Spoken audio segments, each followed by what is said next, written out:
No pork muna tayo ngayong gabi sa Midnight Express bilang pagunita sa Semana Santa. Kaya ang bibida, gulay at isda. Isa itong international dish na ang pangalan, salitang pang Becky. Narito na si Micael Daes. Dahil panahon na naman ng Kwaresma, kailangan natin ng pagkain na babagay sa panahon. Game ba kayo? Tara! Isang international cuisine na may pamilyar na pangalan ng handog ng Midnight Express ngayong Lunes Santo. Ito ang fish and vegetable chorba. Chorba ang tawag sa soup o ginisang pagkain at mula ito sa Arabic word na ibig sabihin ay to drink o inumin. Karaniwan itong kinakain sa hapunan tuwing Ramadan sa mga bansa sa Middle East.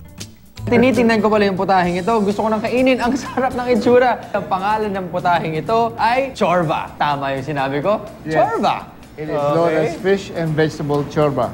It's a Moroccan dish. Well, it's a combination. It's a cornucopia of vegetables, Moroccan spices. Ano itong cream po na to That's sa ibabaw? sour cream Okay. that will cut through the fishiness of the soup.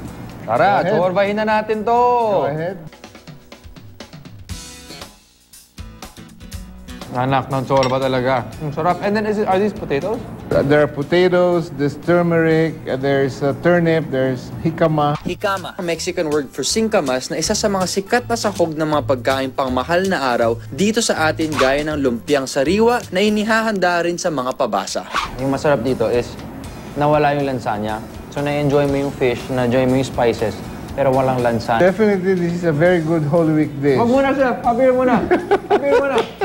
Kung ganito ba naman kasarap ang mapagkain pang Holy Week, paano ba naman tayo magpa-fasting? So I guess idaan na lang natin sa pagninilay, di ba? Ako po si Micael Daes. This is Midnight Express. Good night.